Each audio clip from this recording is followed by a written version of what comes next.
Good morning, everyone, and thank you for joining us today to hear about the TREvolution and TRE Early Adopters Programme of Work, which has been funded by DARE UK. I'm just going to talk you through the agenda for the webinar this morning. So we'll start off with myself, a couple of minutes of welcome and housekeeping, and then I'm going to hand over to Phil, who will be presenting on the TREvolution programme. He'll have 15 minutes to present, and then there'll be some time for questions and answers. And then we'll move on to each of the 6 early adopters, and they'll talk about the work they have been funded to do. They'll each have 10 minutes for their presentation, and there'll be time for questions after each presentation. In terms of housekeeping, if I could just ask that you keep yourselves muted throughout, unless you are asking a question, in which case, if you raise your hand, we'll call on you to ask the question. You can unmute yourself. As the presentation is going on, feel free to put any questions into the chat, and then we will respond to them during the question session. If you could, goes without saying, but just ensure that you remain respectful throughout and don't interrupt anyone who's asking questions, and just ensure that all comments and questions remain on topic.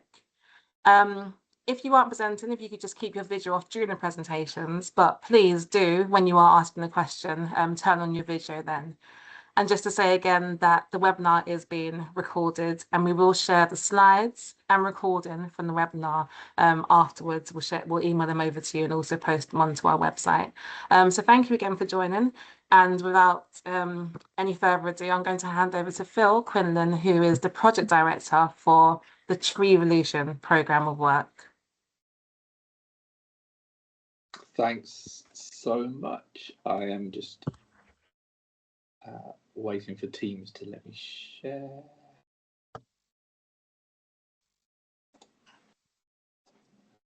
Hopefully this is going to work.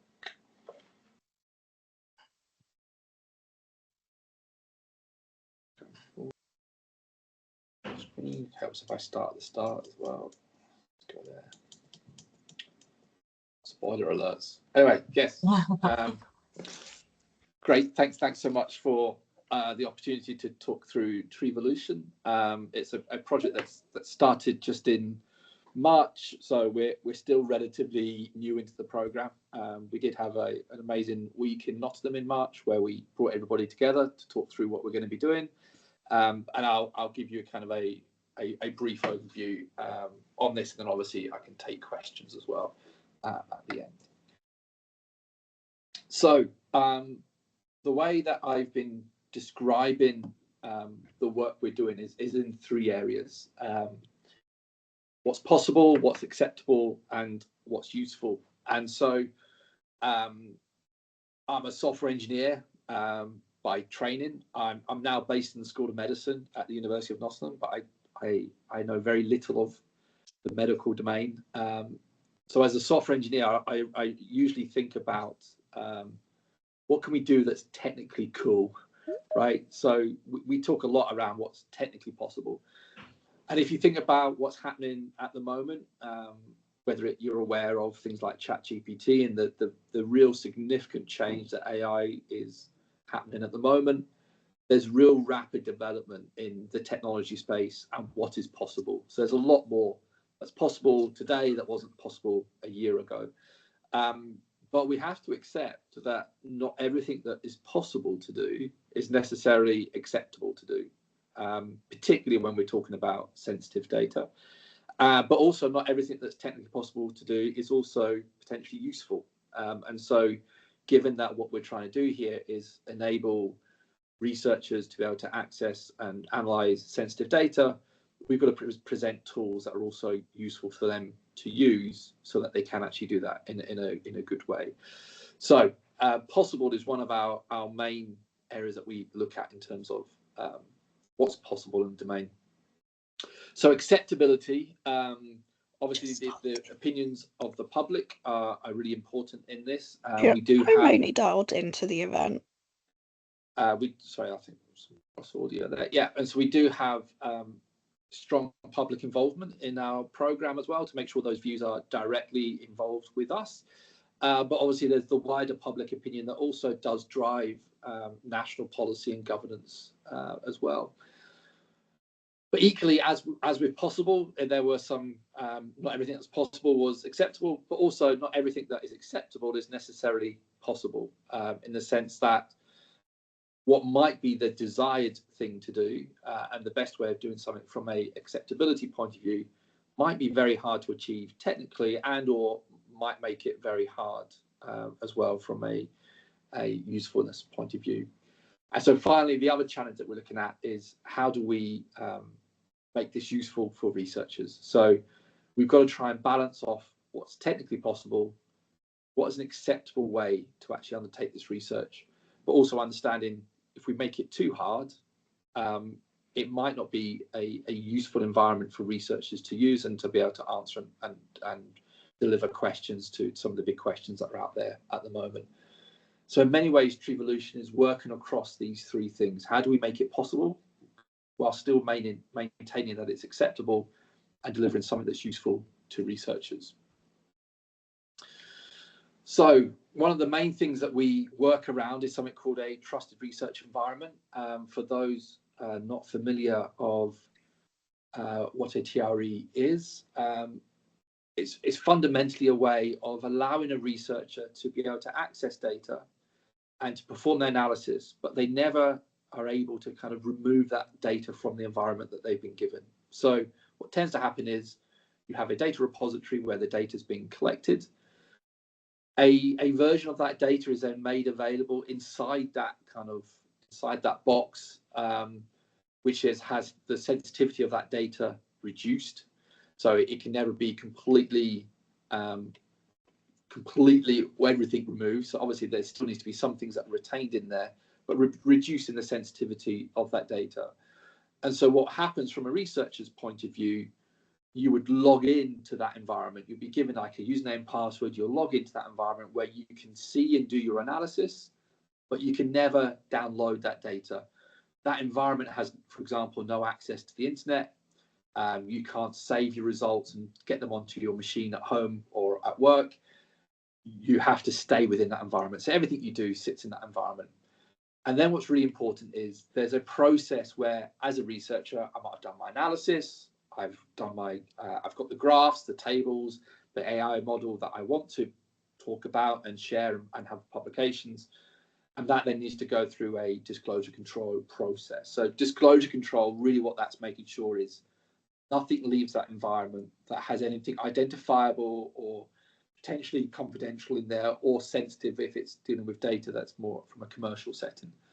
So that disclosure control is a vital check in that process. So researcher gets access to the analysis to do their analysis, but there's a process that makes sure when they want to leave that environment, they don't take anything with them that might be identifiable. And so once you've done that, that's when you might get the research publications that occur and that happen. So one of the governance components that are referred to a lot are what's called the 5 safes, and they're listed on the screen there. So safe people, safe projects, safe setting, safe data, safe outputs. And this is a way of trying to assess the risk of a project and to make sure that it is okay for it to go ahead. So these are what we call interlocking. It's not that a safe person is always a safe person, and it's not that a safe project is always a safe project. It's a safe person in the context of the project, in the context of the data that's trying to be analysed. And this is one of the common ways that a lot of the TREs in the country and internationally assess whether a project should go ahead and whether that researcher should be given access to the data within the setting that is usually a trusted research environment. So one of the biggest challenges we have is that there are multiple trusted research environments, and there's multiple data sets within them. And that's fine if all the data you require is in that single one TRE. But what if there's data in multiple of these? And we have this scenario in healthcare, for example, where the healthcare is devolved across the 4 nations of the country. So there isn't a single database where all the healthcare data resides. You have to go into each of the national TREs to do that work. So when we talk about federation, which is fundamentally what we're trying to achieve here in terms of multiple TREs working together, what we mean by that is where a researcher is having to analyze data where it's in more than one environment. But importantly, each one of those environments has its own jurisdiction and decision-making capabilities. The TRE in England, for example, can't tell the TRE in Scotland that they have to give access for a particular project. Those are devolved decision-making capabilities. And so what we mean by federation really is when data and decision-making is not all in a single location, right? So it's split across multiple environments.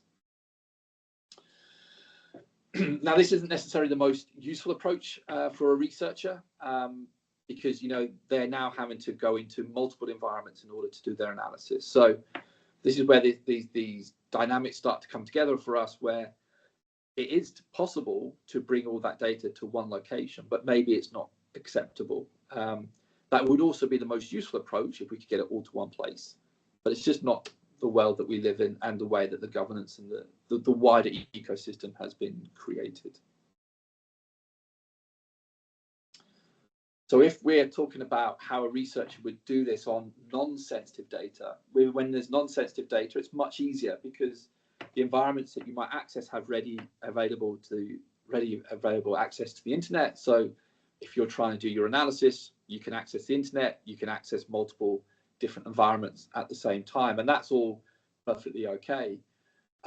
So if you want to move to a situation where you're accessing multiple environments, that's much easier to do because there's no technical restrictions in place.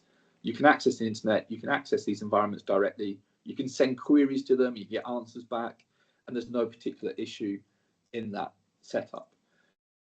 The challenge we have, as I described earlier about what is a TRE, is when a researcher is in one environment, they have no internet access. They have no ability to access other environments at the same point in time. Therefore, they're a lot more constrained in what they can do, and rightly constrained because it is sensitive data that they're analysing. But that does create a challenge when we try and do analysis across multiple TREs. So what I talk about is our three kind of personas here. So Razia is a researcher. At the moment, she has to do all the hard work in order to access each individual environment. She has to go through each access procedure. She has to log into each one, do the analysis in each one, request the access to for those results to come out, and that's something that she has to do all the legwork for, which basically means it's slowed. It's a slower process. Trish, the TRE, on the other hand, fundamentally her role is to make sure the governance is maintained, that the data is secured. But she's been asked by various researchers now about, I want to do research that involves more than one TRE. Provide me these platforms, give me the tools that allow me to do that. But that's very hard to do on your own. And there's no, particularly when there's no framework that says this is how you could achieve such a thing. We also have somebody called Harriet, and she has some of the most powerful computers available in the country. So if you're going to do really big analysis that requires a big server for those to run on, she has those. But they haven't necessarily been connected up to the trusted research environments. So we have big computers, big data sets, and researchers, and we need a way of bringing those together. So the TREvolution team, just to let you know who's involved. So it's co-led. So I based at the University of Nottingham, but we've got the leadership team based in Dundee, Manchester, Nottingham, Swansea, and west of England, but also with a wider partnership as well. And really important, we've got international collaborations on this as well. So yes, we're trying to federate and make it easier to do research in the UK, but how do these principles work when we want to do international research as well, which is a really important dynamic. So a reminder of our three headline challenges of possible, acceptable, useful. This is what we're trying to achieve. So at the moment, we have individual TREs that operate on their own. But how do we start to form a network of TREs that can work together to provide the environment for the researchers? So we're not trying to take away any of their decision-making capabilities, but provide the framework in which they can make those decisions together, that a project should go ahead that involves more than one of them. Really important is the standards that drive acceptability. So if we can describe what is a TRE, what are the standards we expect of a TRE, and what are the standards we expect when people want to move data or analyze data across multiple environments, that starts to really help drive the acceptability of that approach. And we can talk about that, we can get feedback on it, but it's really important we understand what are those standards. And DARE UK have been fundamental in helping to drive this. It wasn't until the recent DARE investments over the last couple of years. Without that investment, there was no previous standard for what is a TRE. So it's great that that investment has come in, and we're building on those previous investments as well.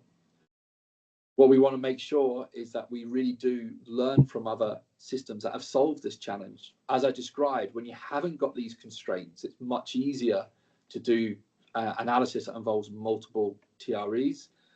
So how do we learn from the communities that have achieved that and adapt it rather than building completely from new? There are also these other frameworks out there that make it much easier in other domains. So across the board, we're trying to learn and adapt what other people have done, but bring this to our 3 headline challenges. So apologies for the slide in some ways, because there are some names in here that might not be immediately understandable, but you may hear these then through the rest of the slide decks. So I mentioned there was no previous standard for TREs and define what a TRE is or what's acceptable for a TRE. SARTRA was the name of the project before, which is now involved in TREvolution, that helped to define that. SACRO is a mechanism of trying to understand, if we're going to do these big federated projects where data is going to be in each location, how do we optimize and improve that disclosure control process? So if we're trying to do a project that involves multiple environments, how do we bring a level of control and semi-automation in there to make it easier for that disclosure control to be done? And that's what the SACRO team are looking at. 5 safes I mentioned is a real cornerstone of how TREs currently assess whether a project should go ahead. That's going to be key to what we're doing, and we're really lucky to have some of the leaders in who developed the 5 safes principles involved in this project as well. One of the things that we really need to make sure is, when we're trying to provide this network of TREs, how do we do that securely and safely in a way that can be fully auditable? That's something that we're looking at creating, something called, we're going to call it the director, because it makes sure everything's in the right place at the right time. There's a previous DARE project as well called TREFX, TREFX at the top here. And this was around how do we move the analytics? So if we've got these different environments and we've got these federated TREs, how do we move the analytics to where those TREs are and provide useful tools for the researchers? You may also hear during the next presentations about something called RO Crate. Think of this as a big box. This is a box that we put all the information in about what happened, who did it, why was it done, who authorized it. It's a way of gathering all that information up that provides the information about what happened for a particular project. And we've got to make sure we have these tools and frameworks in place that are really useful for researchers. So the way I think about this across those 3 areas around acceptable, useful, and possible, the ones at the bottom there help to define what's acceptable. What is a TRE? How do we do disclosure control? How do we allow a project to go ahead? How do we make sure that the project only did what it was meant to do? That's the acceptable part of the program. The 2 technical parts are the TREFX and the director part, the director tools. That's defining what is possible. How do we make this achievable from the current status that we're in today?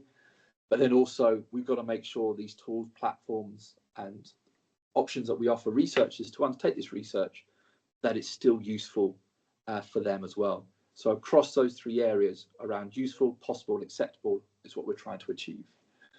So the desired state is there. We want to make it much easier for Razia to do her analysis, while still obviously making sure we're completely in line with the data governance, i.e. acceptable, and connecting up the TREs and the HPC capabilities.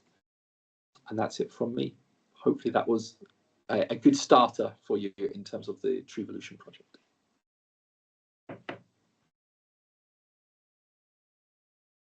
Thank you, Phil. So now is an opportunity for you to ask any questions around the TREvolution work and around Phil's presentation. So feel free to raise your hand and then you can unmute yourself and ask the question, or to put any questions in the chat if you have any.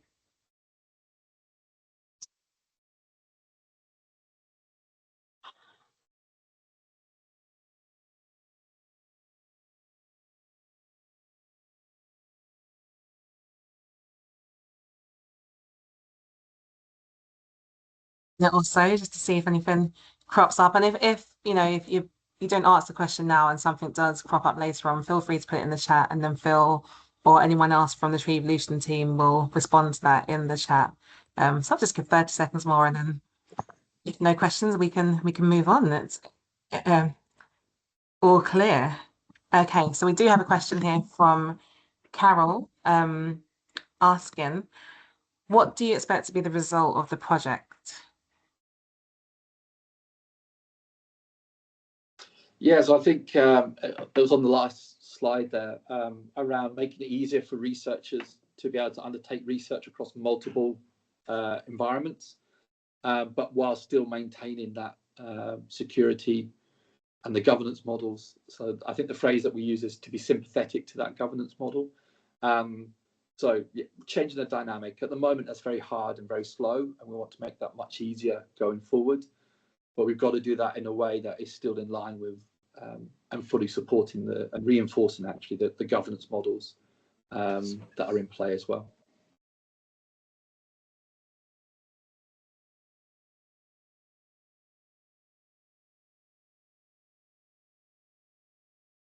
And then there's just a follow-on question there from Carol. So whether it will be a software stack, a set of standards and models, or both. Yeah, it might be easier to reply in the chat, but it's a mixture. So that's what I was laying out in terms of what we've got there. Yeah. Okay. Thank you so much, Phil. If there's no more questions for now, then I will swiftly move on because we do have quite a packed agenda for today. So as Phil mentioned, the TREvolution programme is undertaking significant work towards advancing requirements and capabilities for UK trusted research environments. And it builds on work that they did in phase 1 of the DARE UK programme, and we're now taking that forward. And the aim is to get these capabilities that TREvolution are developing to production readiness. In order to support that, the DARE UK programme has also supported a portfolio of early adopters projects. So we funded 6 projects to work with TREvolution on adopting and testing their solutions to prove their utility and to help get it towards production readiness. So I'm going to now hand over to, in turn, each of the 6 early adopters who have been funded, and they will talk about the work that they are doing with TREvolution and how they are supporting and testing the capabilities. So I'm going to start off with passing on to Martin from the Turing to talk about the Fridge project. Martin, are you okay to share your slides? I am, let me know yes. if you want me to present. Okay, great. Okay. So hopefully you can see a full screen slide with the sort of title on it. Is that all working for everyone? Yeah. Okay, so my name is Martin O'Reilly. I'm Director of Research Engineering at the Alan Turing Institute, which is the UK's National Institute for Data Science and Artificial Intelligence. And I'm here to sort of talk about one of the early adopter projects, which is called Fridge, which is about sort of federated research infrastructure by data governance extension. And I'll sort of go into a bit what that means in more kind of human-friendly words in a minute.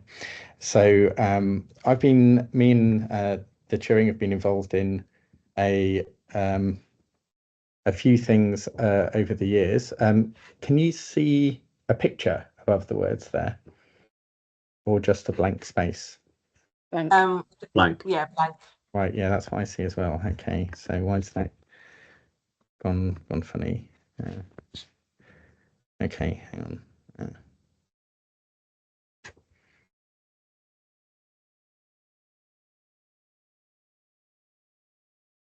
Let's try that again. The Turing over since about 2018 has been developing Sorry, its Martin, own. I Yes. can't see your slides. Can others see the slides, or have they gone? Sorry. once? Right. No. Like I think it stopped sharing when I closed. Okay. Okay. Can we see the title slide again? Yeah, it's working better now. Okay. Great. As this has been recorded, I'll just do a quick reboot. So I'm here to talk about the Federated Research Infrastructure by Data Governance Extension, Early Adopter Project, or FRIDGE as we call it, and I'll explain a little bit more about what that means in more human-friendly terms in a minute. I'm Martin O'Reilly, Director of Research Engineering at the Alan Turing Institute, and I'm the lead investigator for FRIDGE. So at the Turing, we've been involved in sort of building our own trusted research environment, which we call our data safe haven, for several years. And it's a sort of flexible, configurable, scalable environment that we deploy onto one of the big public clouds, Microsoft's Azure cloud. And along with Dundee, we've helped establish and grow the UK TRE community, which is sort of brings together people who are sort of building, running and using and providing data to trusted research environments to sort of share expertise and knowledge and best practice and try and solve some of the same problems once and for everyone. And now I've been involved in some previous work with there, but now we're sort of working on this FRIDGE sort of project, which is to basically make trusted research environments sort of work on big computers. So this is a collaboration between the Alan Turing Institute, University College London, who have been developing and running trusted research environments for some time, and the University of Bristol and the University of Cambridge, who together run components of the UK's big national artificial intelligence supercomputer, and with their UK and the wider TREvolution programme. And FRIDGE, in a nutshell, is a trusted research environment for really big shared computers, which we call supercomputers, that are run by other organizations, so different organizations to the people who usually run the trusted research environments. And these are the sort of key elements here that kind of make this a difficult problem that we haven't solved already. We want to ensure that these environments remain trusted when they're working on these shared supercomputers that also have other non-sensitive research going on them with other organizations, and where these computers are not run by the big supercomputers are not run by the same organization that is, well practiced at working with safe data and building and running a trusted research environment. So I'm going to talk about three things: why we need FRIDGE, what FRIDGE does, and how we can sort of work together both across the early adopter and the TREvolution projects, but how you also as members of the public can get involved, and the types of questions we'd like to discuss with you to make sure that as we do this work, we're maintaining sort of public trust and confidence in how we work with sensitive data. So why do we need FRIDGE? Well, we need FRIDGE because nowadays, impactful research often requires us developing and applying very complicated methods on very, very large data sets. And to do this in any sensible amount of time, we need to use these really, really big supercomputers. But these big supercomputers are a big shared resource, and they're used by lots of different people, not just people working with sensitive data. And so at the moment, we can't use supercomputers for research with sensitive data. And I'll sort of talk a little bit about why that is at the moment. And the key issue is that TREs aren't supercomputers, that they generally provide a small number of strongly isolated computers per project. So each of these blocks here is an individual computer. Each of the colored boundaries is an internal project boundary that isolates different projects and the researchers working on those projects from each other, and the data used by those projects from each other. And that kind of gray big boundary is the external TRE security boundary that's, really strongly protects all of these projects from the outside world and prevents data going out without sufficient review. Now that's sort of a set of technology controls, and sort of that's the safe setting, if you like, that the TRE provides in that 5 safe model that Phil was talking about earlier. But there's also a huge, set of governance controls that these technology controls support. So project approval, that's that safe project. Is it ethical? Has it been approved? Is it something that the data providers and that representatives of the public are happy with? Do we have safe people? Are the researchers trained and approved sort of to work with that data and trusted to only do the things that the project's approved to do with the data? Is the input data safe? Have we, successfully de-identified the data so it's hard for people to identify, individuals in the data? Are we providing that strong isolation both with the outside world, so no internet access, and that, between projects, so different researchers working with different data sets can't kind of see each other's work?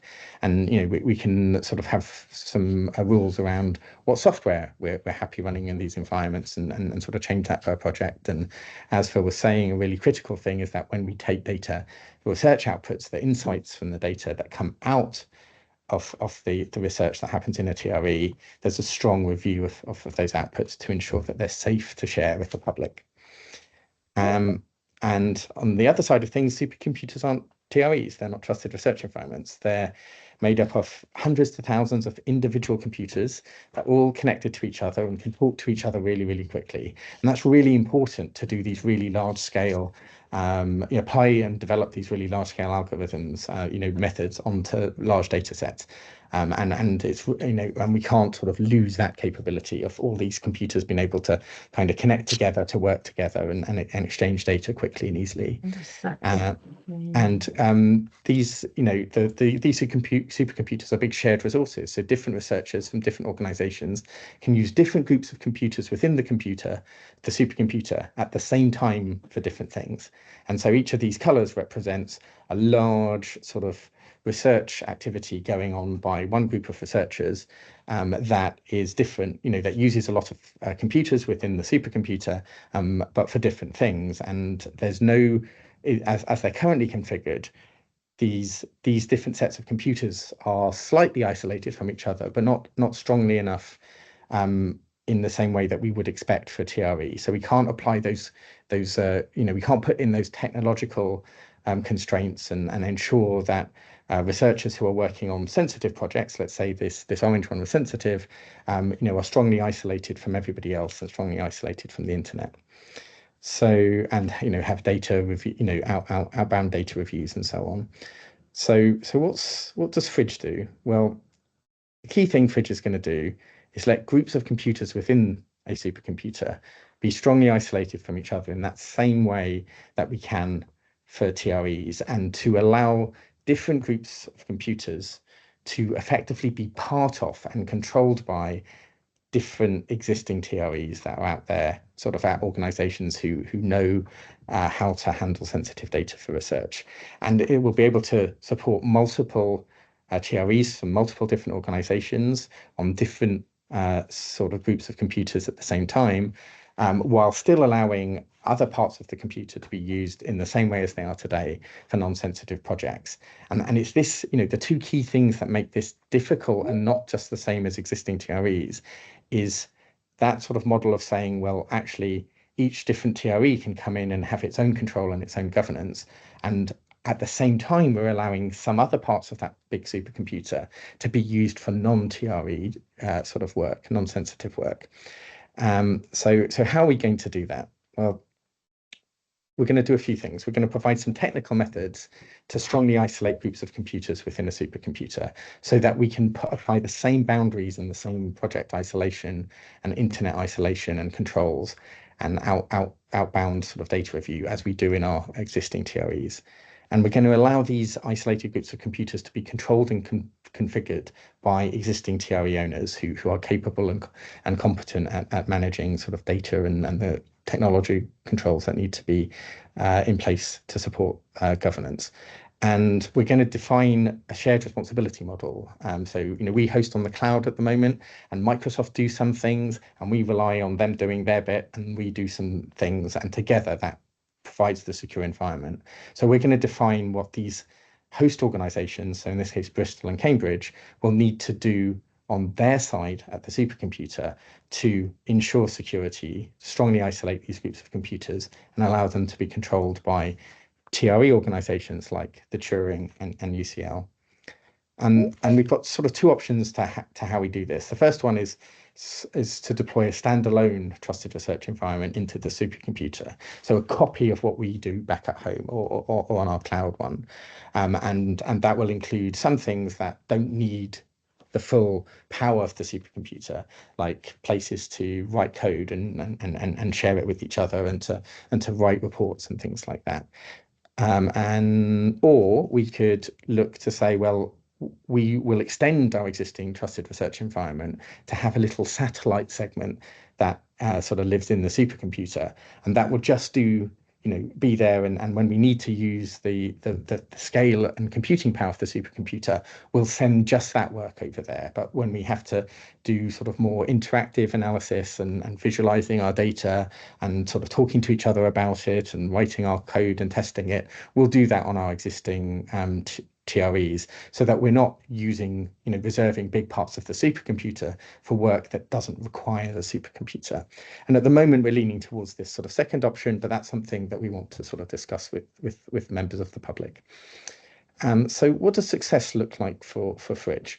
Well, for us, it's really about saying, can we make it so that an organization like the Turing is comfortable putting a real world sensitive data set that it's been entrusted with, and the data providers who are custodians of that data on behalf of the people within it, can we be comfortable putting that on one of these national supercomputers and doing real world research with it? So to make this work in the real world, as Michelle was saying. And that means for us that a Turing project and Turing researchers who are already working on a sort of project that uses sensitive data will do that on the supercomputer that Bristol and Cambridge are managing, but do that still under the information governance control and technical controls of the Turing. And then a key thing for this is that when we show it works with this set of partners, we want to develop those tools and processes in a way that are easily adopted and adapted by others to do the same. So other organizations that sort of run TREs and do research with sensitive data, like ourselves at Turing and UCL. So other organizations like that should be able to go, oh, I now know how to extend my trusted research environment onto this big national AI supercomputer that Bristol and Cambridge run. And similarly, other supercomputer folks can say, oh, well, we now know how to configure our supercomputer to offer the same service as Bristol. So we can say, we'll do these things and do our bit of keeping things secure, and we'll allow the TRE organization to have control and to run their information governance and extend it onto our supercomputer.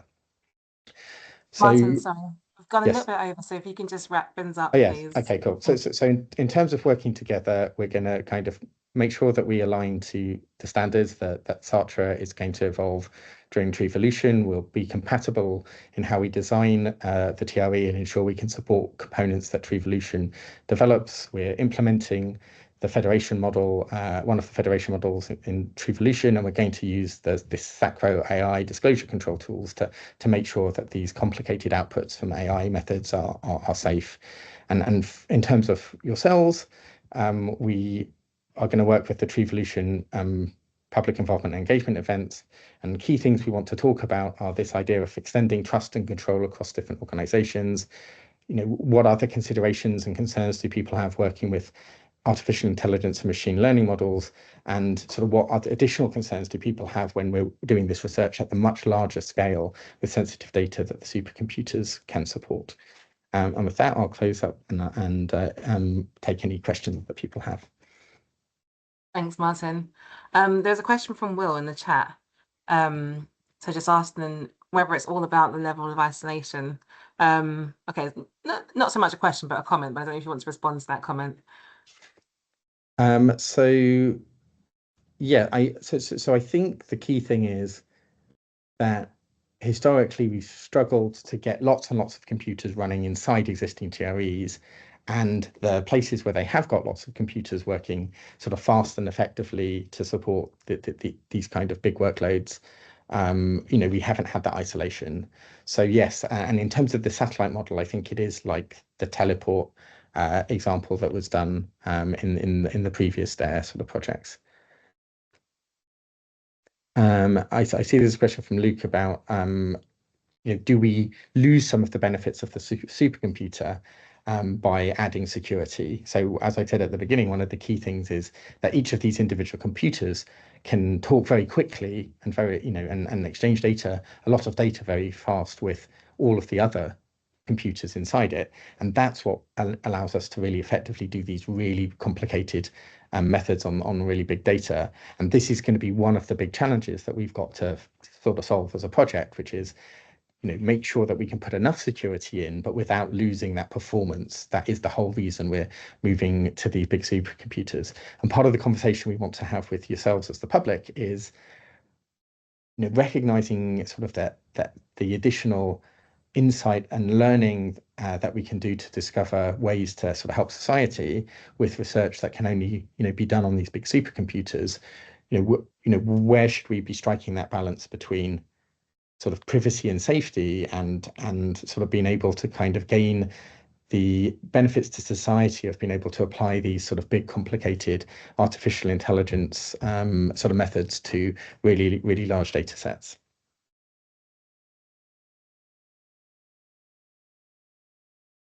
Thank you, Martin, for those responses and for your presentation as well. If there's no further questions, we will move on, but do feel free to, as I said beforehand, drop a question in the chat if something pops up and Martin will respond.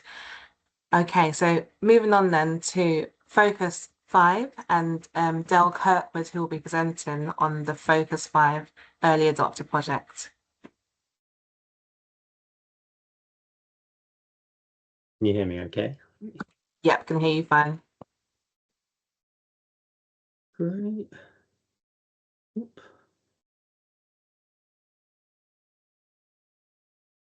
Away. Is that max screen for everyone? Yep.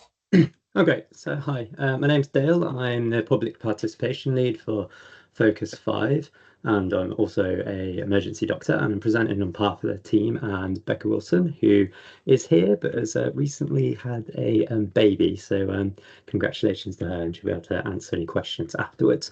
So Martin and Philip have done fantastic presentations, and I'm going to focus a little bit more on like the language and the value side rather than going as technical. And I think Martin's presentation's done a really great job of like outlining how this all comes together. So we're focusing on improving the common language to support researchers, data scientists and technologists to deliver upon the 5 SAFE principles within the NHS Secure Data Environment Programme. So we keep talking about bringing things together. We saw in Martin's picture there about the projects within those TREs and all those different supercomputers or forming some supercomputer coming together. There's also different NHS organisations across the country that also need to work together as well, and bringing these standards from the DARE UK's projects into those spaces will be important in creating that universal set of approaches that have public trust, so that we have a consistent and transparent approach. And we'll be talking a bit about federated analysis as well. So what is DataShield? So DataShield is an infrastructure and software that enables remote, non-disclosive analysis on sensitive data, which is effectively using de-identified data so that it protects people's identity to do research on what is our sensitive data. And so what do we mean by federated analysis? So federated analytics is a way to analyze health data securely without the data ever leaving its original location. Instead of combining all the data in one central place, which we know the public dislikes for security concerns, researchers send their analysis to where the data is held. Only the results of the analysis are shared, not the data itself. This protects privacy while still allowing valuable insights to be gained across different systems.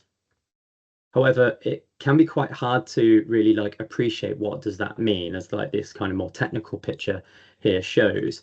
It involves lots of different firewalls and different ways of exchanging information without breaching people's confidentiality.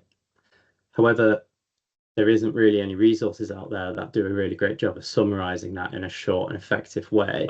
If you just do a quick Google right now, you could try and look up this and there'll be 50-minute videos, 20 minutes videos, and they're very much targeted at kind of like a higher level, and they're too technical, and actually there needs to be a way of simplifying it. So one of the things we're going to do from a public engagement perspective is actually start decanting these ideas down into more usable resources to support people getting involved in projects across the country and being brought up to speed, so then they can help shape the values and the direction that we take in the future as well. And this leads to things like questions around like data protection, like how does this actually protect my privacy? Does it involve data sharing, which we know people don't like? Are copies made? And also around the data use and impact, like how does it improve the use of data? How does it improve research, which Martin and others have been demonstrating brilliantly? And what benefits would it bring to the NHS in this context? And what benefits would it bring to my family, my community, and me or you as the public members here? And really starting to think about what does that success look like beyond the researchers themselves doing more research better, but doing it in a way that's safe and secure and having downstream impacts. And this all collectively is kind of called like good data stewardship. So why is common language so important? So I'm an emergency doctor, and naturally when somebody comes into the resus room, we don't have time to really think at like really kind of complex high levels, because it's very stressful very quick, and you might have 10 different people from different specialities all coming together to try and save a life. So we need very simple language to work effectively together. So here is airway, breathing, circulation. That's one of our common approaches. That's the order of importance to save a person's life. And so that keeps it simple, and it helps us in high stress situations. ABC, very, very simple. Another one we use is also called RSVP. So this is to hand over information. This is reason, story, vitals, and plan. And so a common language enables professionals to communicate more clearly to each other and to the public. It supports transparency, effectiveness, and safety. Just as me in the resus room, researchers need that when they're delivering this research to protect your confidentiality and privacy too, and make sure the work that's done is in the public interest. So I'm going to give you a quick RSVP of the Focus 5. So, what are the reasons for all this? And these we continually talked about today, and ongoing over the rest of the DARE's Early Adopters project. But the World Economic Forum estimate that 97% of hospital data goes in use. Might be better in the NHS, but at a global level, hospital data is incredibly underutilized. And previously we've had attempts to bring all these systems together, and it's been met with public backlash because they haven't been involved. It's not been based on sound principles and values. And so a 2024 attitude survey of the NHS of over 2,000 people showed that lots of people are worried about cyber attacks. People are worried about data being sold. Only half of people felt very comfortable about the data being used for population health, and slightly less for research, 42%. So we really do need to improve that. So these are two problems worth solving. So improving health data use for public benefit through research and innovation, and building public trust by creating systems that have sound principles. And so Data Shield, and the story goes on. The Data Shield has been used by researchers for 10 years to safely conduct federated analytics analysis across multiple partners at different sites, including across different countries. They've had like an increase in set of papers and citations over time, so it's growing, and it has a huge global footprint. So this is not a new thing in the sense of how the Data Shield technology is trying to create safe analysis. But what is really important is how we implement the 5 safes and the language around that, and embed it across the NHS Secure Data Environment Network, which is what the Focus 5 will be really trying to achieve. So the 5 safes have been around for over 10 years now, but created by Felix Ritchie et al. And that's safe people, projects, data, settings, and outputs. And these can be almost thought of as buckets in themselves, where you start building out further different additional principles and governance and rules to make sure you're living by these standards. And Philip just highlighted earlier that there's been loads of projects trying to build on these in different parts, and this is about starting to put it all together. And so we're focusing on the research object crate. And if you're wondering what a research object is, you're not alone. I was very confused when I first heard that term too. So, what is a research object crate? I think Martin Philip mentioned it earlier. It's basically a kind of repository that helps you understand what data is held, how do you manage risks, what data protection is in place, and how do you do analysis, and much more. And so you can think of it as a bundle that creates a blueprint or map towards success knowledge and discovery. And these, however, will need to be adopted and improved upon. And once you've got the instruction manual and the map, you then need to help other people understand it, do the training, and ensure everyone's using it correctly. If you got the map held upside down, it wouldn't be so good, for instance. So, what's the kind of vitals of this project? There's a clear growing need to conduct data analysis across large populations, as Martin's hundreds of thousands of kind of supercomputer example has highlighted. You could think of those as also data sets across the thousands of GP practices, or hundreds of hospitals, as well as different sources like community care, all the care homes that exist. Social care is often incredibly neglected and is an area that needs to be supported too. And these require research across multiple data sets without sharing the data. So we know that the public don't want data shared across different areas, because then there's a loss of control. And they spoke earlier about, England can't tell Scotland what to do. So it's very important that local people have influence over how their data is used, and they determine what is in the public interest. And so this still remains a challenge for the NHS secure data environment, and projects like ours are going to try and help and support that by working across the Northwest and West 6, for instance, and see how they can implement the 5 SACE research object crates and Focus 5 projects into them, so we start building into other trusted research environments.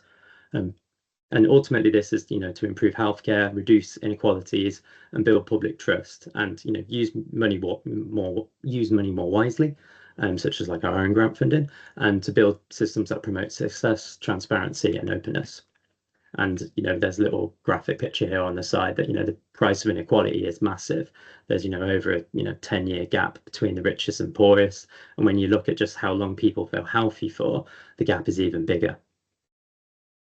So our plan, we aim to advance secure and effective healthcare data analysis by building upon the 5 SAFE research object crates that have already been created by prior DARE projects, and embedding it within the NHS secure data environment via a set of like pilot projects across a limited part of the network. And this will involve standardizing research documentation, so developing the language within the 5 SAFE research object crates, and standardizing it within the NHS. So this will enable recording, checking, and approvals in the SDE, and what and how patient data is used by researchers.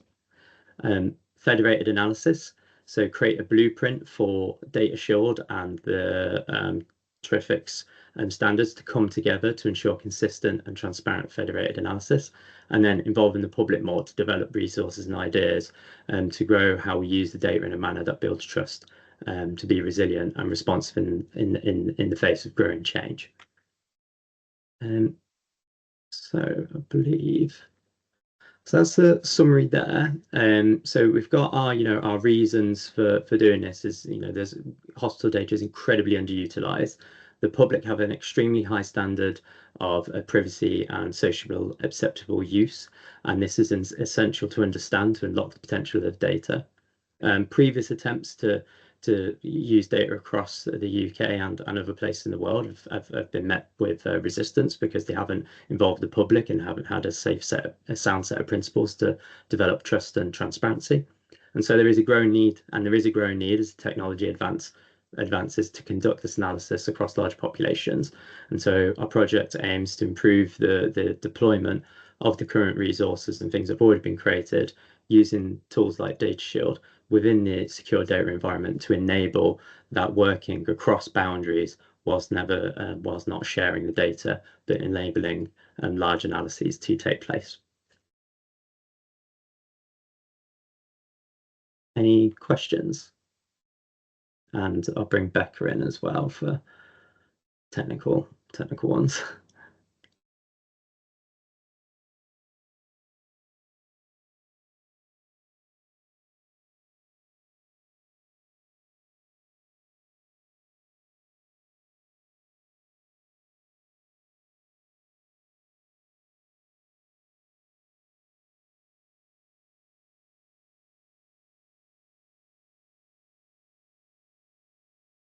Really need a glass of water for that. My mouth was so dry.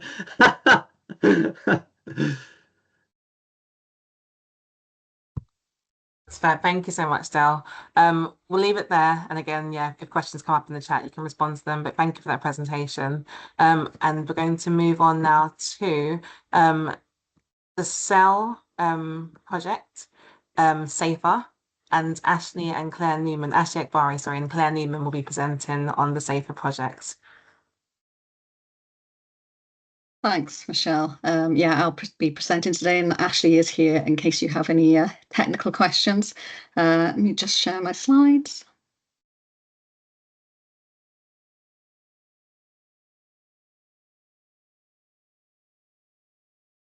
Okay, can you see that? Not yet for me.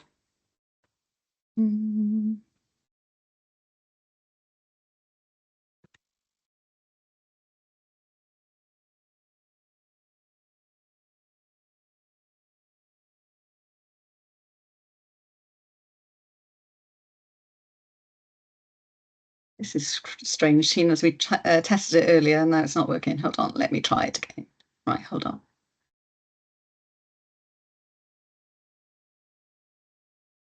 Right, got it? Yep, not in full screen mode as yet. Yeah, perfect. All good. Yep, fabulous. Thank you everyone for coming along today. And as we've heard been given some background information, which is really going to help explain SAFER to you today. So SAFER is SAIL Advancing Federated Exploration and Readiness. So here, sorry, my slides don't seem to be moving. Hold on. There we are. So here's the team. So Ashley is with us today. He's the principal investigator. We've also got Cynthia, who's head of data acquisition and provisioning, Sharon Hayes, who's the head of legislation due diligence, and myself as the public engagement lead for this project. So some of you may have heard of SAIL Databank. It's the Secure Anonymised Information Linkage Databank, and it's the National Trusted Research Environment, TRE, for Wales. It's been in operation for over 15 years, so it's well established, and it contains billions of individual level and residential level linkable records across health, administrative, and wider data sources. So where people have touched services within Wales, like hospitals, doctors, etc. It operates as a mature governance and compliance model, and is pioneering innovative technical solutions in partnership with secure e-research platform, which is SERP. So why did we get involved with this? So we view Federation as an exciting and innovative project, basically, to make the role of the researcher easier, to be able to undertake work at scale. So SAIL has kind of been involved in a manual federation projects during COVID, and this contributed to the first sort of 65 million person analysis and output in relation to COVID vaccine uptake and safety. Operating TREs is complex and dynamic and ever-changing environment. Whilst Federation presents challenges, we believe the potential gains are huge and definitely worth pursuing. So we feel SAFER draws upon the skills of the professionals that already work within SAIL Databank at Swansea University. We will review the governance and the compliance challenges of early adoption of federated analytics within SAIL TRE. And we seek to explore TRE's governance processes and application processes for federated analytics. The word I cannot say. How to create a seamless process from the perspective of the researcher, and how to ensure compliance and adherence to the law, and to ensure the public and key stakeholders are engaged. So in previous presentations, you've heard about TREvolution techniques with satire and sacro. We plan to assess these in terms of federation technology to see how SAIL can operationalise these. So we will look at future governance models and application processes to produce a protocol for delivering federated analysis that can be applied in sale and across TREs. So how TREvolution tools will affect and improve existing models and compliance models, policies and processes. So our scope includes the following. How to operationalize these analytics within a mature TRE as sale, to develop the governance and compliance protocol for federated analysis, to ensure the public and stakeholder trust in federated analysis continues through consultations, to review UK-wide and associated policies and procedures, create a template of documents and data sharing agreements and data access agreements specific to data federation. These will include full approvals and applications review to create a seamless federation at an operational level and include opportunities for disclosure control improvement. Timetable approvals where multiple data sources are required, and review of all certifications and security accreditations in the light of federation. So all activities within Sale Data Bank are designed to work with the public. So our public involvement within this project will consist of a series of open consultations and engagement activities through in-person and hybrid events. Hybrid events and meetings, and the outcomes of these discussions will inform further engagement and plans throughout the project.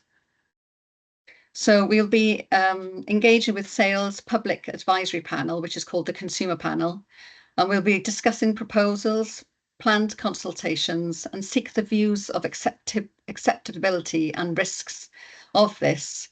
And this will feed into the wider project deliverables and form part of the final report. We also have been engaging with Sales Information Governance Review Panel to introduce federation to them and discuss information and governance changes, what the challenges and the benefits will be, and to introduce federated data to a wider public members interested in data and TRE governance, where we plan to have a lay participation and consultation to address views, opinions, and concerns on the acceptability of this model. In addition to that, we also need to involve our data providers. So we plan to have consultations with Welsh Government, Public Health Wales, Digital Health and Care Wales to talk about and introduce federated data analytics models and governance, and talk about the governance and legal compliance questions and challenges that this may give us. And then also this will lead to discussing these with researchers and other policymakers and wider national TREs within the UK. So within these activities, we want to discuss the acceptability of the federation model, what it is, and how it differs from the current model that we use within SAIL. We want to discuss all the compliance and governance within this federated model, and again, how these will differ from SAIL, and including security and accreditation, to review the compliance issues relating to the certificates and accreditations to assess whether federation poses any risks to existing long-standing certifications and whether any potential changes may be required to the scope. And lastly, but not least, the legal changes. Review the legal basis and direct and indirect impacts of federation and changes to the existing sale policies and processes that federation may and needs to operationalise. So that's a very brief overview, yeah, open to any questions.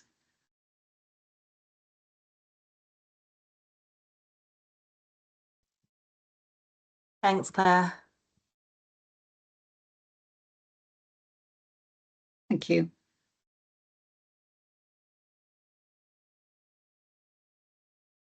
Any questions? I'll leave it for about a minute or so. As Anthony mentioned in the chat, yeah, do feel free. No questions are silly questions, so please feel free to ask any questions at all. We've got one coming asking, what is the England equivalent of cell database? Well, I think my understanding is that there are many different TREs around England, and there isn't an actual equivalent to Sale in England. Then that's probably why we want to be able to do the federated data, which will help pull all the TREs that are across England to be able to be used and pull all that data together, so that in fact you will have what we have in Wales, which is one data bank. So it will help achieve quite a lot of analysis and help researchers access that data to be able to do what we already do in Wales, I suppose. I mean, Ashley may be able to give a bit more of a better overview, but I think that is my understanding. He may be able to give a thumbs up if that's correct. Yeah, so I guess that there wouldn't be equivalency, but as Claire mentioned, I guess the equivalency in England would be a combination of different trusted research environments or secure data environments. So there's, for example, the NHS England SDE, there's the ONS SRS, there's a lot of different regional SDEs, and there are a variety of other sort of platforms that we've heard about today and others. So there is no single TRE or SDE in England, I guess, is the main point to reflect on. Great. Any other questions at all?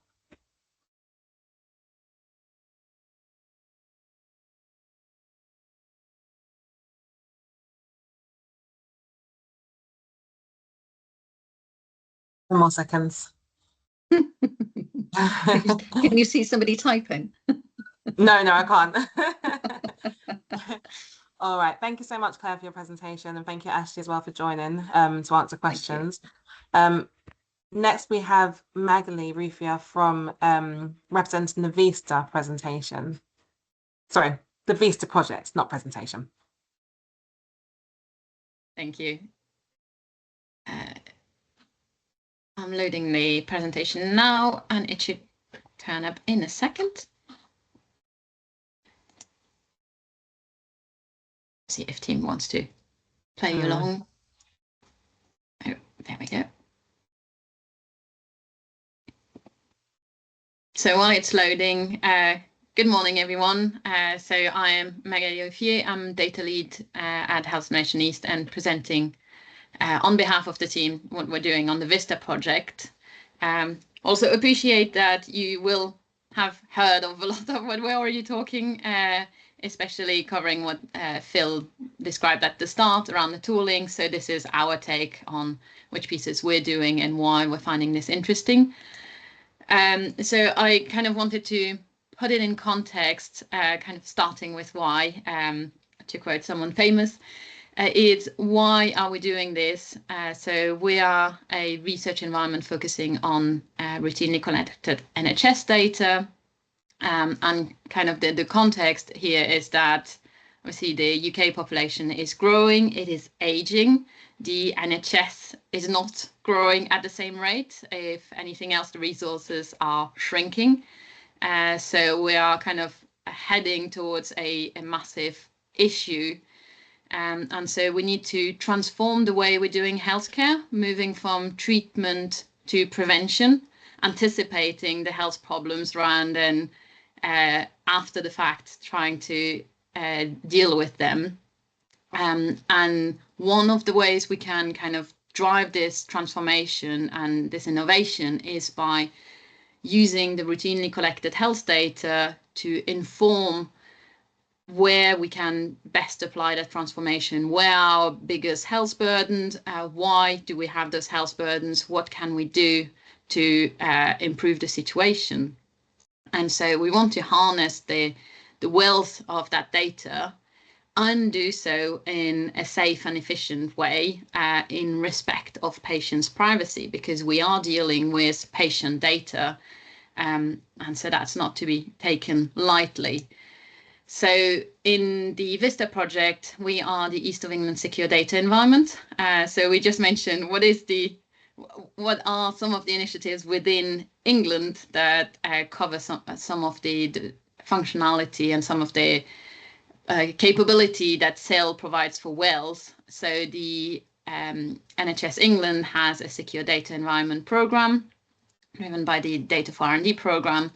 And so we are covering the East of England. So we built a platform in AWS. So it's a secure environment where researchers access the data for their approved project. They are approved people.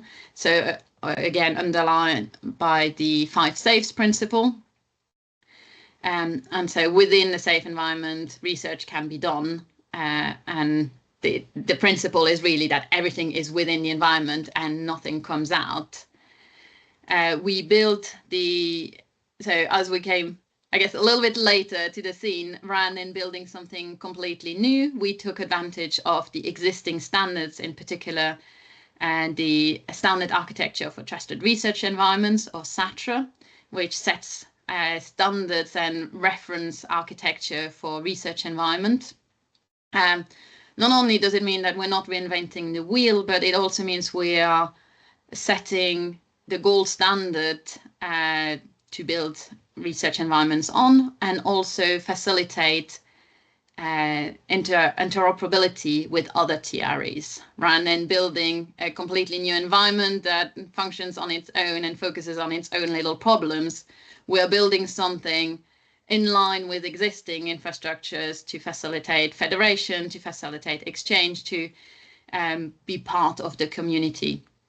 So we have benchmarked the SATRE implementation, and we are planning to continue contributing to it as the needs of the community change, as the requirements change, and make sure that it remains fit for purpose, rather than developing yet a new standard. So another aspect of the program is around the data output. So what makes the research safe is that everything is within that environment, kind of locked down, separated from the internet. You can't download your results. Equally, for the research to move to the implementation, some aspects of it need to exit the environment. And this is being done by a safe output checking system with 2 pairs of eyes. So 2 individuals reviewing what does the researcher actually want to export. Is it safe? Does it expose any patient data? Is there any risk of data leak with that export? As we want to enable more research and a wider volume of research all happening in parallel, we are looking at a tool called SACRO, which is for semi-automated control. I had it written down somewhere, sorry.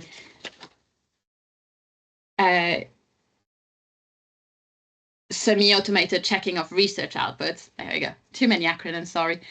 And this tool, also built by the community, enables the output checkers to assist them when they're reviewing those outputs, so that they can focus on the high risk areas, and there is still the human in the loop to ensure that we are not just exiting data without checking it.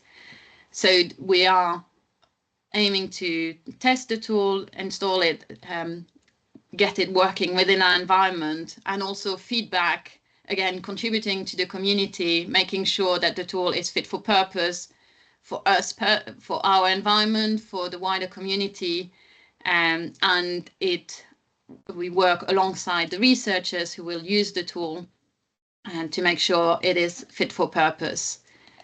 Kind of an extension of the SACRO tool is in particular for the AI and machine learning training, where if we wanted to export the AI model itself, we might export the underlying data. So that requires kind of dedicated attention to review what sensitive data is captured during the AI training, how we can assess what the AI method actually does with the data, and still enable the innovation and the transformation that can come from those AI models to be able to move to the implementation while remaining secure with patients' data. Last but not least, the kind central and key to the whole program is the engagement with the public and the patient. We are using their data. We are we want it to benefit them, and we want to make sure we are doing so within their trust. So as part of the SDE program, public engagement is already embedded. We have a core public advisory group who have helped us shape some of our initial implementations and decisions. We will continue engaging with them, and in particular in the context of the VISTA program, around some of the AI model training and the output checking that we want to do. What is acceptable, what is not acceptable, and also the general kind of public information, just making them aware this is what is happening, why it's happening, and how can we do it as safely and as securely as possible with the patient trust. And as we are part of this wide community through the DARE UK program, we will engage with those community engagement activities as well. So I kept it hopefully sweet and short, but happy to take any questions.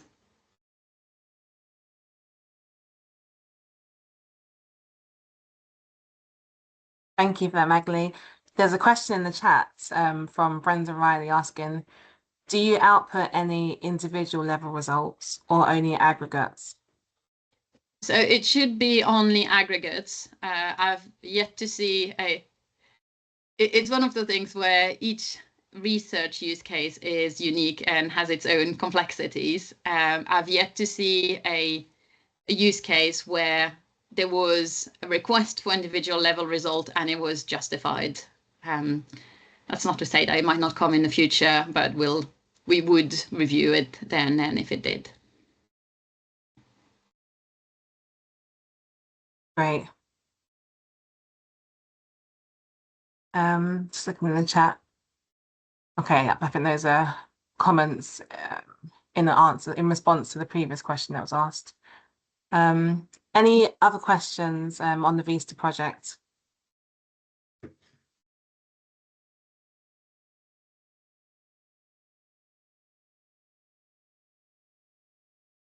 Okay, you are off the hook. Thank you very much, Magali. Now moving on to Kate, who is going to be presenting on the Panorama project, and I'm going to share my screen. Let's see. Thanks, Michelle. And just for everyone in the audience, I don't have the same functionality on my version of Teams. So Michelle is kindly driving the slides for me today. So thank you, everyone. Really pleased to be here. So I am Kate O'Sullivan. I am Head of Secure Data Services at the University of Sheffield, and I'm also Associate Director of the Yorkshire and Humber Secure Data Environment, so NHS Secure Data Environment. I'm also co-leading this project with Phil Waywell, who is the Director of the Yorkshire and Humber Secure Data Environment, Alan Bagnall, who is a consultant cardiologist at the Newcastle upon Tyne NHS Trust, and the Northeast North Cumbria Secure Data Environment, and Helen Duckworth, who is part of Arden and GEM Commissioning Unit and is representing the Northwest Secure Data Environment. So next slide, please. We are a consortium for the Panorama project. So we are a partnership across the 3 northern NHS secure data environments. So Magali explained that NHS England has created a network of subnational secure data environments, and then an overarching NHS England wide secure data environment. The reason in part of this is kind of very helpfully being discussed in the chat, which is the population of England is substantial. So it's 58 million people. And just at scale, it is very, very difficult to bring together data of populations of that size. One of the additional challenges, and that many members of our public will know, is your care records are held locally in your GP practices or when you visit your local hospitals. It is incredibly challenging to bring together all of that data at that local level in one place for a population of that size. Hence, this kind of move towards regional secure data environments. So we are a consortium and a collaboration of the 3 northern NHS secure data environments, as well as university partners who have historically delivered secure data services to researchers interested in health and social care and other kind of data that can be combined across health data, economic data, environment data, etc. So this project is very much looking at the Yorkshire and Humber SDE, and part of that is delivered through the University of Sheffield, the Northeast North Cumbria Secure Data Environment, and the Northwest Secure Data Environment, which covers a population of 15.5 million. And what we're trying to do here is really kind of streamline researcher access to our data that's held in the north of England. And we want to do that safely, securely, and at speed. Again, using those 5 SAFEs principles that have been talked about, and kind of working as a kind of federated, collaborative partnership across the region. We know from previous research that there is a lot of overlap and similarities in the north of England, and we're a historically kind of unrecognized population. Our overall population tends to die 10 years on average earlier than the rest of England. We have some challenges across our rural, remote agricultural communities, our coastal communities that are unique in the north. And so by enabling researcher access to that wealth of data across 15.5 million people, we hope to actually really transform kind of health and social care research to better improve our population's outcomes. So we're using 3 of the three kind of TREvolution capabilities to create a cross-sector northern data library spanning health, social care, economic data, environmental data, etc., to really kind of make that research faster, safer, and more consistent across our organizations. So next slide, please. So the first capability, and this kind of underpins the other capabilities that we'll look at, is using the standard architecture for trusted research environments. So we've heard a lot about SATRA today and how it helps create a really kind of a kind of harmonized approach to actually creating and delivering TRE services. So we are really kind of using this as a basis for us to be able to create kind of recognized equivalence, because each of our environments is built slightly differently. Each of our local standard operating procedures are kind of layered on top of our unique environments. But what we're trying to do here is really assess, are we equivalent? Is what happens in one environment, even if the processes are slightly different, even if the underlying technology is slightly different, is it equivalent to how another environment works? So we will do this by undertaking the SATRA SDE self-assessment, and then we'll actually compare our results. So this is to really kind of recognize where we are the same and where we are different. And are we different because we've just identified processes that are different, but actually we do the same thing? Or are there areas where we actually need to kind of make our own improvements, either technically or in our processes? We also hope to help the SATRA team to refine and further develop the SATRA specifications. So we'd like to improve the process of doing this self-assessment, any gaps that we find between how we've interpreted individually the self-assessment criteria, and to also potentially extend and improve the assessment framework, leading to another version. So one of the things that we've talked about is creating a new pillar around federation. So how do you actually federate? How do you measure your criteria for success, and the things that are required and the things that are optional? The big sort of aim for us in our project is that this equivalency exercise will lead to a pan-North information governance framework. And we heard earlier about, you know, we can do a lot of things, but are those things permissible? Are they acceptable? And so what we're really trying to do here is come up with an acceptable, safe way that we can enable federation across our environments, so that we can enable researcher access to our wealth of data, so that we can either share that data or share the kind of analytics across our environments. So next slide, please. So the second capability is very much building on that information governance framework and that acceptability of what we're trying to aim for.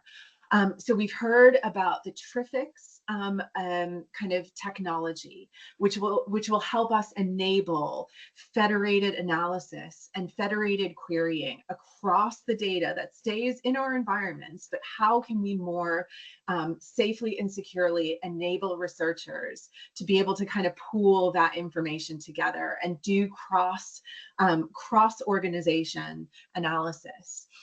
So we are looking to assess the feasibility of implementing this this kind of technology across our environments in that safe and secure way. We are working with our regional and local information governance specialists to help them understand what the technology does and how it protects patient privacy and confidentiality, whilst enabling this kind of pooling of data, or again, federated analytics across the environment, where the data stays in situ, but where we can do this analysis across the wealth of data that we hold. Critically, we are also engaging with professionals across the region, as well as members of the public, to identify key risks associated with this kind of technology and how we manage our metadata. So that's kind of the data about the data that we hold. And really kind of testing how we want to manage risks that we identify. So if we find a risk, is there a way that we can mitigate that risk, or is it just simply too risky and we have to kind of take a new way of doing things? And we're really keen to make sure that this is really done within both our IG teams, our professional teams, as well as members of the public. I'll come on to that in just a bit. We are also hoping to, the ultimate aim is that we would pilot the solution across our pan-Northern group with synthetic data in the first instance, to demonstrate that it can be done safely and securely and effectively. So our next slide, please, Michelle. The final capability that we're testing is, again, we've heard earlier, which is the semi-automated checking of research outputs, or SACRO. And this is to very much pilot a federated output checking solution across our organizations. So what we're doing here is making sure that when we roll this out to all of the researchers that will be accessing the data in our environments, that we do so in a consistent way, so that researchers have the same experience when they come to Yorkshire and Humber as they do when they go to Northeast North Cumbria, and that they receive when they go to Northwest. And that when researchers are asking to output their data, we are doing this in a consistent and kind of equivalent manner, so that way researchers know that when they're requesting outputs from one of our environments, the same outputs can be requested and will be released via all of our environments.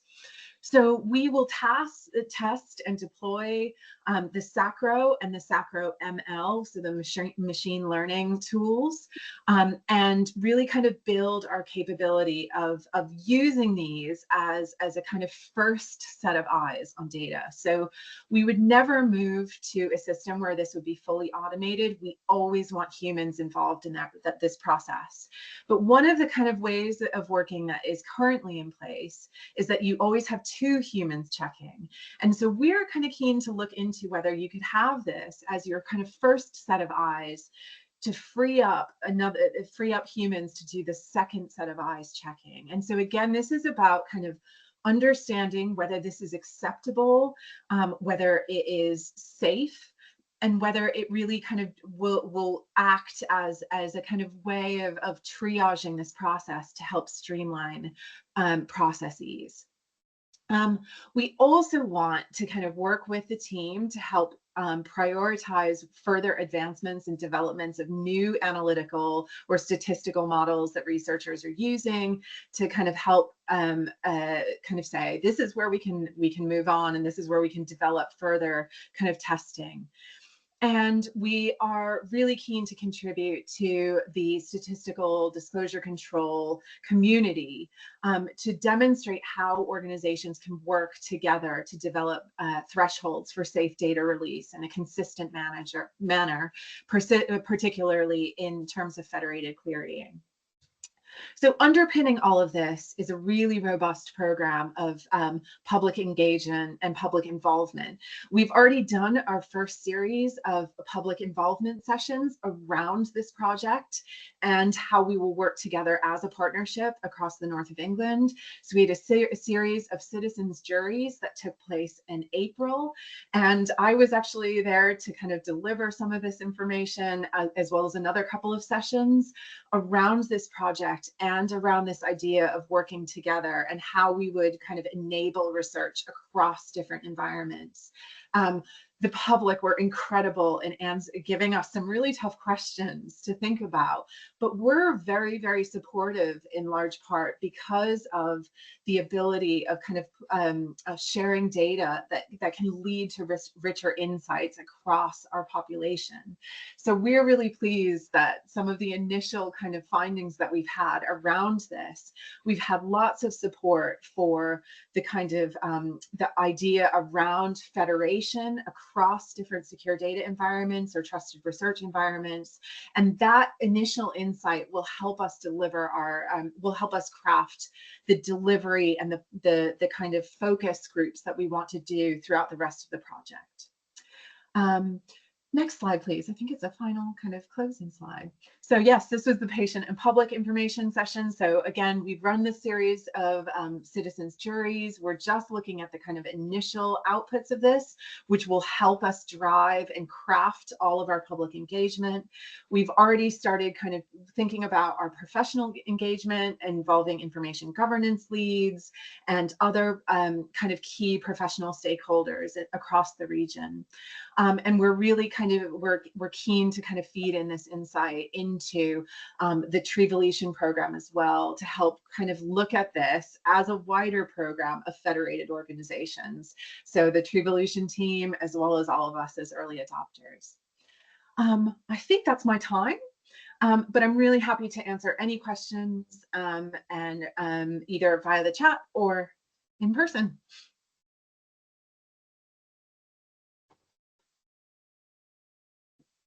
Main challenges. That is a really good question, Tom. So I think one of the main challenges that we have seen kind of initially is around risk appetite. And that is, I mean, I think many of us that work in this space and that have to work across many organizations will understand information governance is often dealt with at an organizational level. And so different organizations will have different risk appetites around kind of approaches to data. Some of that comes from having to explain things, having to explain the technology that kind of sits behind this, and sits behind things. And some people feel, feel more comfortable with technology and technical explanations of things versus others that do need a lot more, or that maybe feel less comfortable talking about technology and some of the solutions that technology can provide. So I think one of the big things that we are looking to do is, how do we make the technical more accessible? How do we explain things simply and clearly? Because frankly, if we can't do that, then we shouldn't ask other people to do that. It's not really fair. So the first thing is, how do we explain technology in a really simple and easy to understand way? And then kind of help people understand how this all fits in together.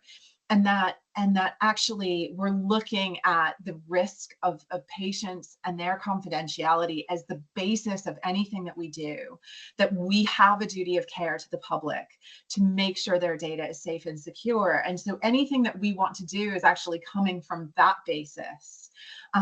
We also have the kind of desire to kind of make data safely and securely available for researchers, but we don't want to do that at the expense of the public. So it's really about kind of clearly and confidently explaining all of that and showing all of the ways that we're doing that, so that it doesn't expose individual organizations to risk.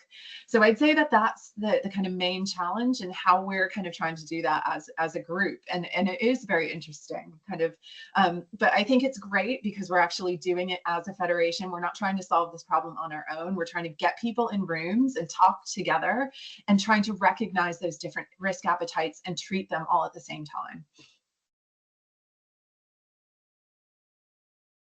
Great answer. Thank you, Kate. Good. If no other questions, then we will move on to our final presentation for today, which is from Brogan Taylor from ONS on the, I'm going to say the wrong thing here, the SOAR application. Yeah, I'm going to... Thank you, Michelle. Yeah, you've got myself and Rebecca today. Beck's going to start, and if you wouldn't mind putting up slides, Beck, that'd be wonderful. Yeah, I'll just count seconds.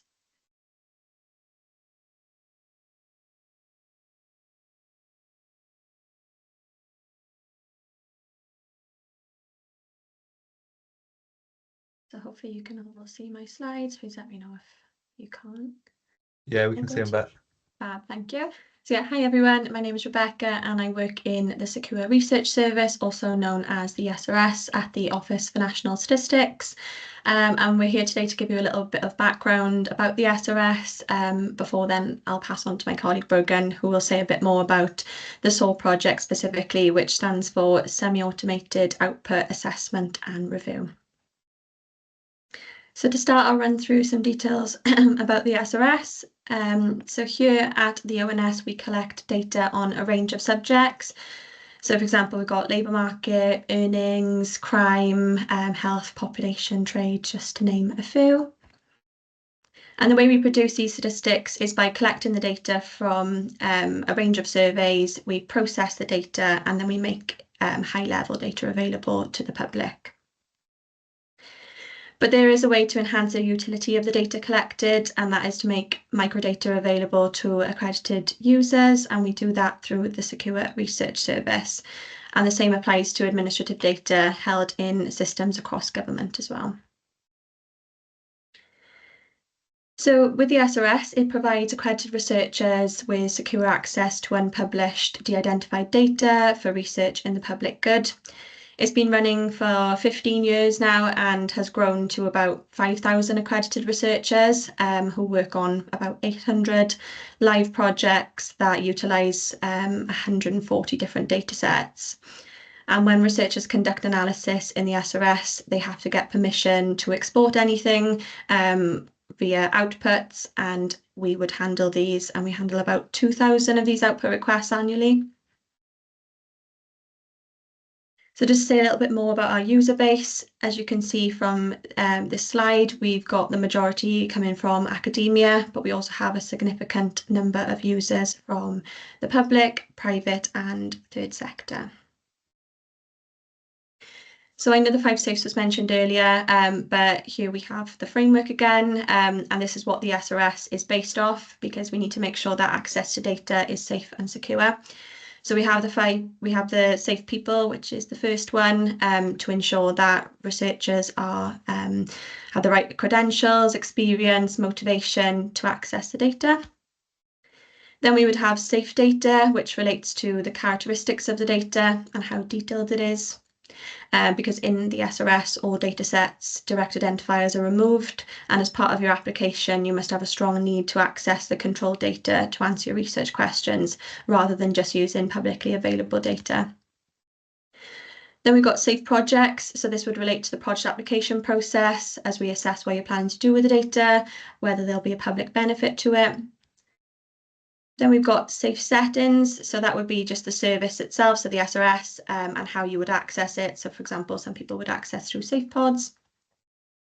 And then lastly, we've got safe outputs. So we'll go through this a little bit more in the next section, but this focuses on the output checking process and applying SDC, because there are ways in which researchers can sometimes release information about individuals when conducting their analysis without meaning to. And this is something we have to be particularly wary of when we are accessing record level data. So we make sure that they apply SDC for that, which is statistical disclosure control. And this is where the SOAR project fits in. So for this, I'm going to hand over to Brogan. Fantastic, Beck, thank you for that overview. Next slide, please. So as it says, excuse me, on the slide, all outputs are currently checked by 2 independent manual checkers.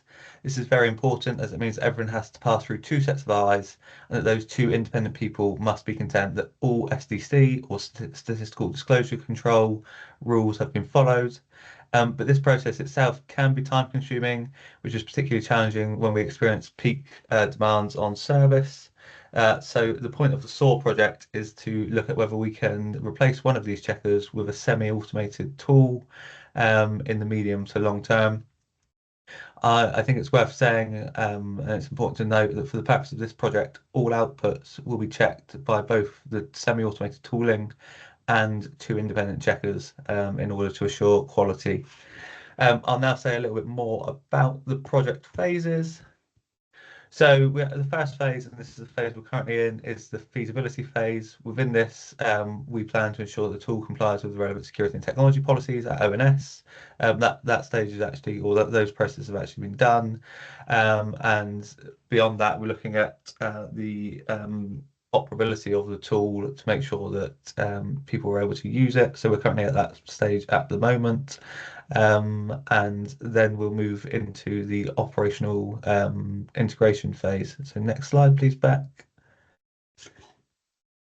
So when we move to this phase, it will be a case of testing to see how our existing processes fit with the tooling and what tweaks need to be made, as well as assessing the ability of the tooling to pick up a range of SDC issues.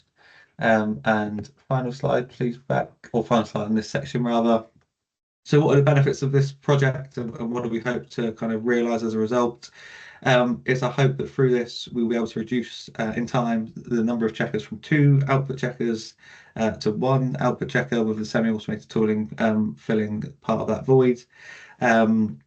This will speed up the time it takes for researchers to get access to the data they request, hopefully via their outputs.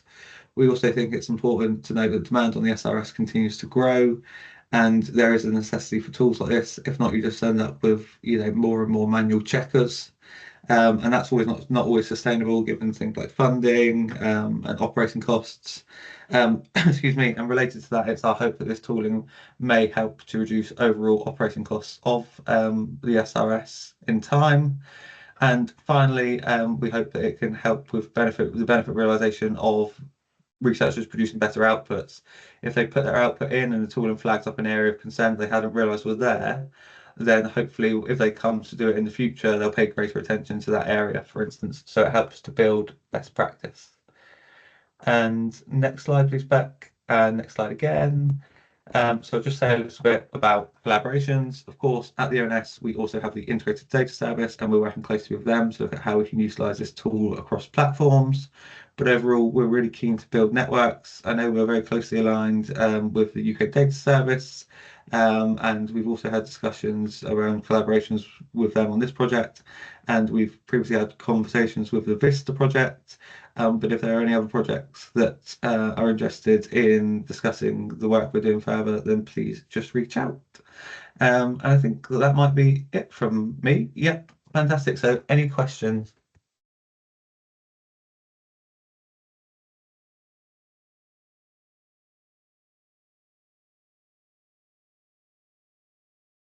Eno? Hi, good day. I wanted to ask more about what tools you use for your work. So you said integrated with data science. I want to know what kind of tools you use. Then who do we contact if you want to volunteer for work concerning SOAR projects? I don't know if you got my question. Thank you. Apologies, I think I got your name around the wrong way because of the way that our team show up. So apologies for that. Ours are back to front, if you will. I couldn't really hear the question that much because there's a bit of background noise. I wonder if you wouldn't mind typing it. But in terms of how you can get in contact, then more than happy to be contacted directly. So my email address is brogan.taylor@statistics.gov.uk. And I'm more than happy to kind of have discussions around how we can collaborate with researchers and others that are interested in the project. Okay, that'll be fine. Could I get? I didn't really get the mail. Will you be dropping the chat? I didn't get the mail you called. You called a mail. I didn't really get it. Email address was that? Sorry, so that Brogan BROGAN .Taylor TAYLOR @statistics.gov.uk, and I'll put it in the chat for ease. Okay, thank you so much. Thank you, I appreciate it. And greatness, was the first part of your question around the tools that are being used in the project? Yes. What kind of tools do you use in the project? What tools do we often use in SOAR projects? Yeah, so the tooling will be the SAPRO tooling developed by University of West of England and Jim Smith. Okay, thank you so much. I appreciate that.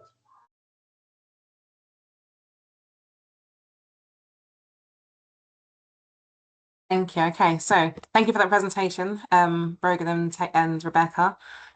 If no further questions, then that brings us to an end of the presentations for today.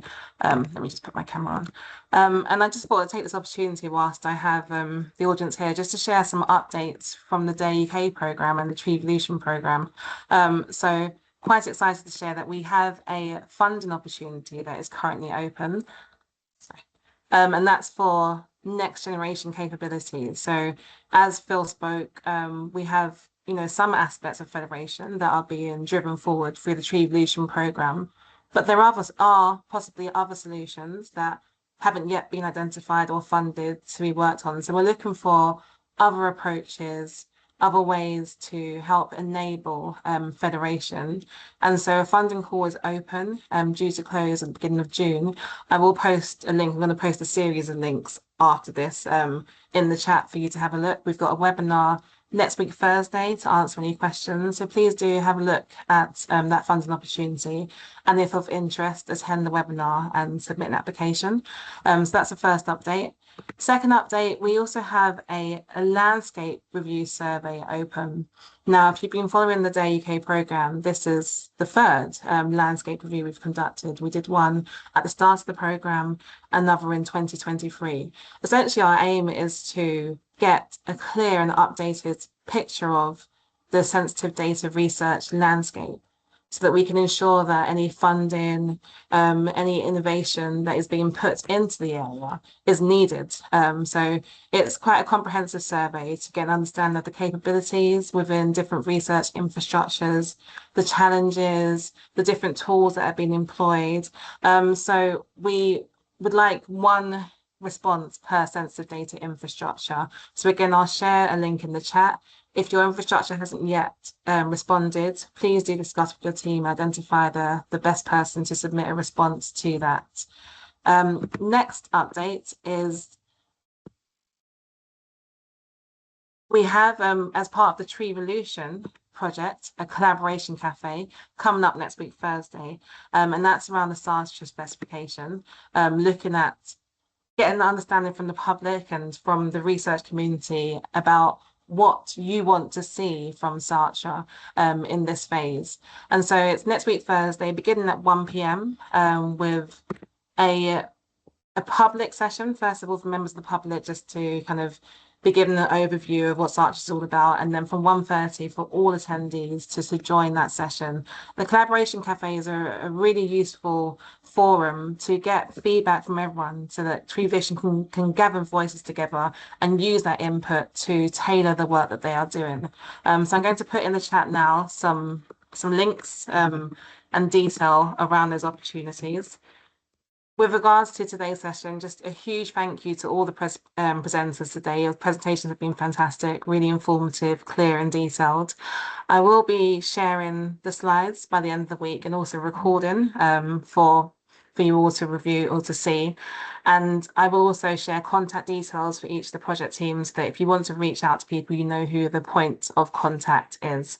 But that brings us to the end of today. Just again, a thank you to all our presenters, and thank you to each of you for taking the time to attend this session, ask questions and engage with the programme.